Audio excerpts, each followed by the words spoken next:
Hey guys, welcome back to the channel. Today we are going to be going over the 8 best things to do in Zurich, Switzerland. Make sure to stay tuned until the end of this video because we're going to be sharing our favorite restaurants that we went to while we were in Zurich. Such good food.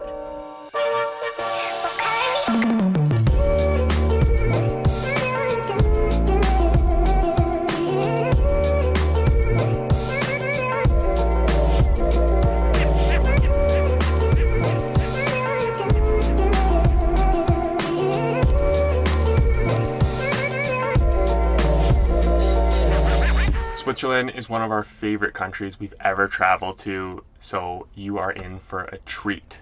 We actually love it so much that we're going back there this year. For those of you who don't know us, I'm David. I'm Kaylee. And we run a travel and adventure blog called Made to Explore. We are passionate about activities that get you outside and off the beaten path. We've got a ton of adventure travel and van life content, so if you're into that, make sure to like this video and subscribe to the channel. We would love to have you around for our future videos. Zurich is probably where you will fly into, and realistically, you need 1 to 3 days. In Zurich, you don't need too much more than that.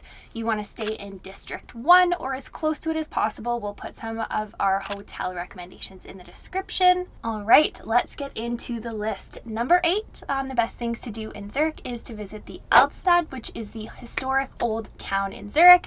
This is also known as District 1. The Limmat River flows through the old town, and there are historic sites and good restaurants and beautiful views pretty much everywhere you look.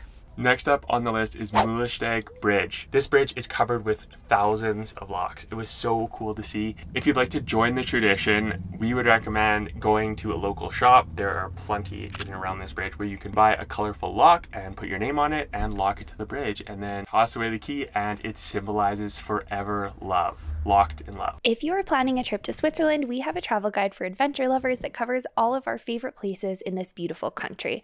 This guide details everything you need to know about traveling through Switzerland, including the best activities, where to eat, where to stay, budget tips, renting a vehicle, public transportation, and camping. Whether you're interested in hiking to alpine huts for sunrise views, paragliding over Interlaken, finding hidden waterfalls in Lauterbrunnen, or off the beaten path things to see and do in some of Switzerland's most charming towns, let us do all the research so that all you have to worry about is enjoying your trip. This 77-page guide is an instant download, and we cannot wait to share it with you. We've already got so much great feedback on it, so we will link it below. You do not want to miss it. Number 6 on the list is a visit to the Grossmünster Church. It is set right along the river. It's absolutely gorgeous. It's about 800 years old, and if you have the energy and you're up for it, which we would highly recommend, you can climb the 187 steps to the top of one of the towers for a panoramic view over the old town in Zurich. Next up on the list is taking a stroll along Lake Zurich Promenade. This beautiful walkway follows along the lake and has stunning views. You can pick up something to eat and have a picnic, or you can even hop on a boat and do a lake cruise. Number 4 on the list is the Church of St. Peter, which is famous for having the largest clock face on the tower in all of Europe. It's kind of cool. You can see it from a lot of different places in the old town. Just in general, the architecture in Zurich is very unique, and even in Switzerland. Absolutely, and unlike a lot of other places in Europe or Switzerland, entrance is completely free. So if you want to go inside and check the church out, we would highly recommend that.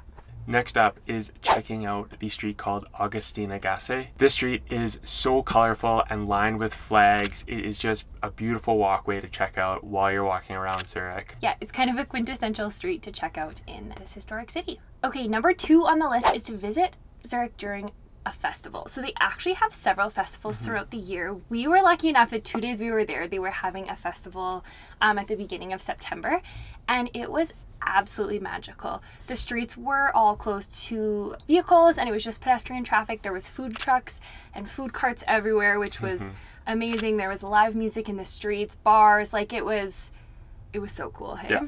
We spent a few hours walking around, trying some different foods from food trucks, and yeah, just had a lot of fun. Yeah, we will put a link to some of the different festivals and different times that you could visit Zurich in the description below. All right, number 1 on the list is Lindenhof Hill. Now, the lookout from here is absolutely incredible. Highly recommend checking it out, sunset or sunrise. It isn't that far, but you have to walk across the river and up a bit of an incline, but it is well worth it. The river is flowing through, the city's in the background.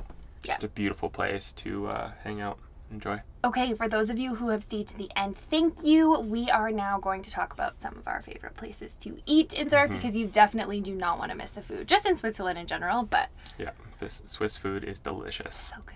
During your time in Switzerland, you definitely have to try raclette. It is a traditional dish from Switzerland. The Raclette Factory is a really good place to try that in Zurich. Yeah. If you are in for a good roasty, which we would highly suggest, be sure to check out Cafe Zuringer. We had some really, really good crepes at a place called Franzo's Coffee Shop. And if you go during a festival, be sure to check out all the food trucks you can because they were all really, really good. And you can just buy a little dish, get to taste it. And then hit up more food trucks. Yeah. All right, guys, that wraps it up. Thank you so much for watching. Make sure to like this video if you liked it, subscribe to our channel, and don't forget to check out our Switzerland travel guide. We'll see you guys in the next one. See you next week.